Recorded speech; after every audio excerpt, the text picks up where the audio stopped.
Another fish, baby.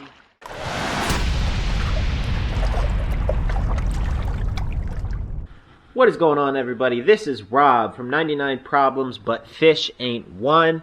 Today we're bringing you some carp fishing here at a spillway in central Pennsylvania.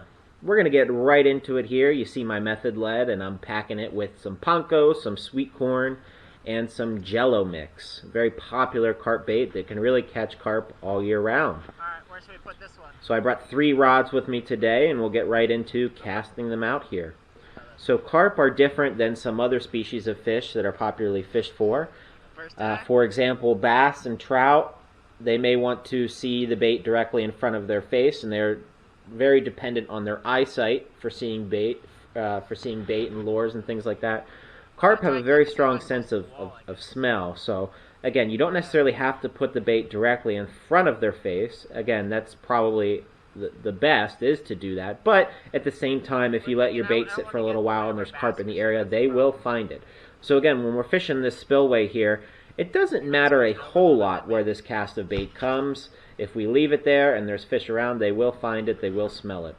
I'm pretty accurate. So without further ado, we're going to get our first cast out here. So the spillway is basically a spillway off of a popular lake here in central Pennsylvania. It's very deep there. It probably, I would estimate, maybe about 20 feet, 30 feet deep. So one of the things that we're going to have to be mindful of when we're fighting these fish is how deep this can be.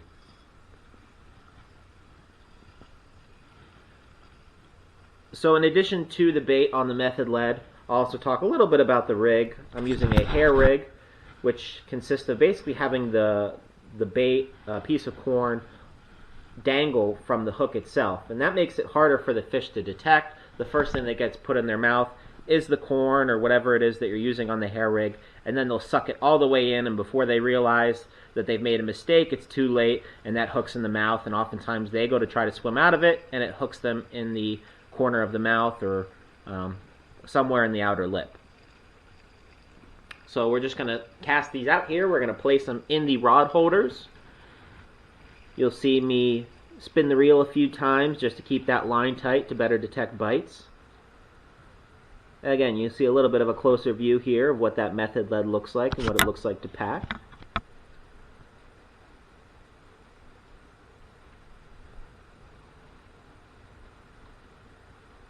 And you'll see me burying the hook with the little piece of corn attached on the hair rig there as well. So carp are not necessarily a popular game fish here in the United States, but in Europe it's obviously very popular. I personally love fishing for carp. It is not uncommon to get carp that are well over 10 pounds, and that can be a fairly regular catch. Again, if you caught or found a 10-pound bass, that would be huge. That would be the catch of a lifetime. That's one nice thing about carp is they get big, they tend to fight hard, but they're fairly easily accessible.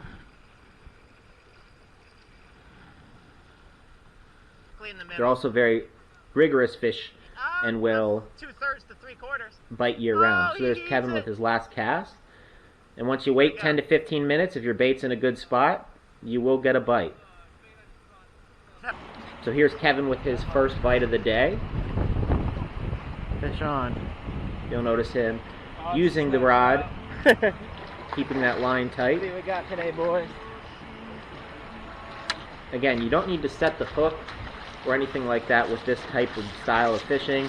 The hook basically is set itself by the fish's momentum. Woo! So we saw a flash of the fish there. I'm helping Kevin net this here.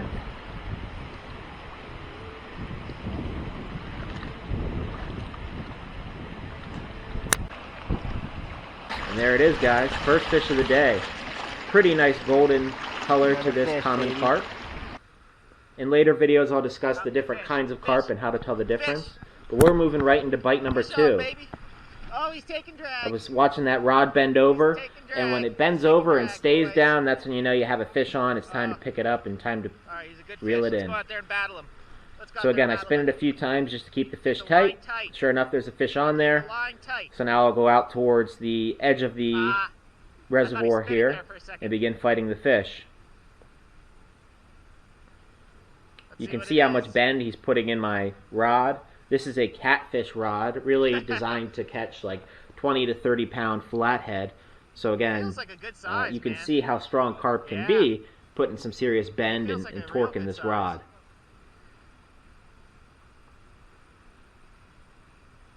Oh man, yeah, he feels good.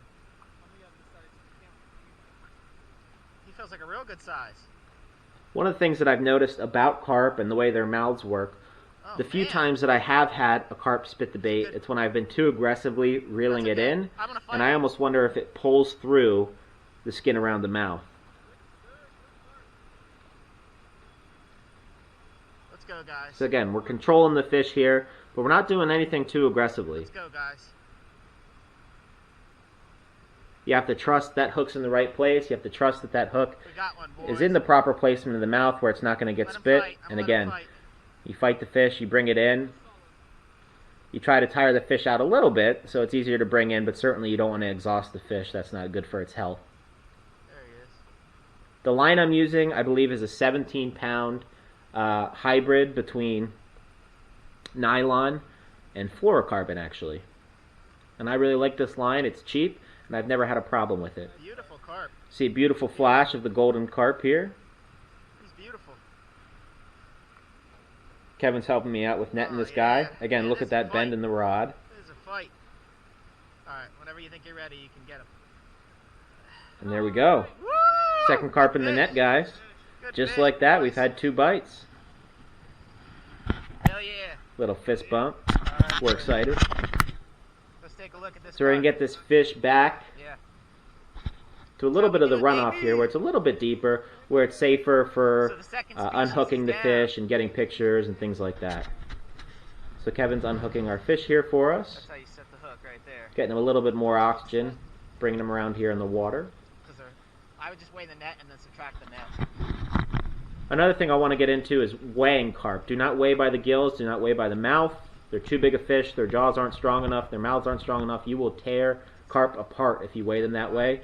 So weigh them in a bag or a net and subtract the weight of the bag or the net, or zero out your scale. That's the proper way to weigh a carp. So again, this wound up being, I believe, just about a 10-pound carp. You can see how big this fish is, and this is a smaller carp for the ones we typically catch. Again, beautiful color. You can see that it's a common carp by the scale pattern. It's got those 4 barbels in the front, which again indicates that it is in fact a common carp.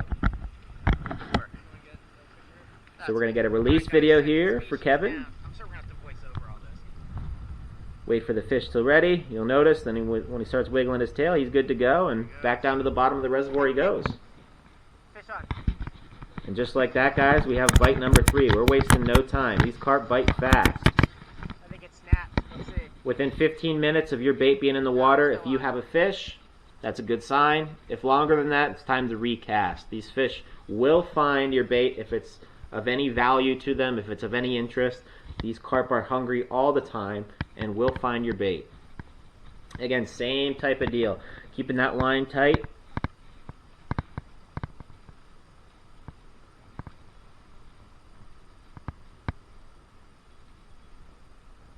One of the hardest things about fishing this part is how deep the reservoir can be. Again, probably 20-30 feet in some areas. So when the fish takes that hook, oftentimes he hangs to the bottom. So part of the battle is bringing him up closer to the surface and then bringing him in.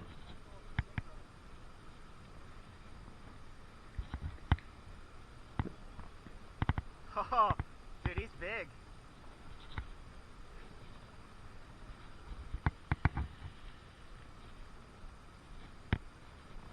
Kevin's got our net here again. Once we get him up to the surface, a little bit tired out, it'll be easy to net.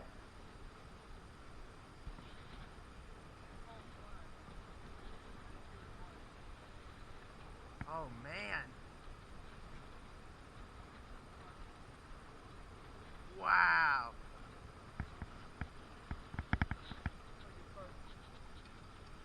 Bringing him in here. You see the flash? There we go. Yep. Get underneath him. Third fish of the day, guys. Another beautiful carp. Gonna get over here and get a weight on this guy. Again, weighing him in the net is the proper way to do it. Trying to prevent him from hurting himself here. Hey. Well. And there we go, guys. Third carp, third release of the day. As always, guys, if you like the video, like, comment, and subscribe. We'll see you next time on 99 Problems, but Fish Ain't One. Thank you.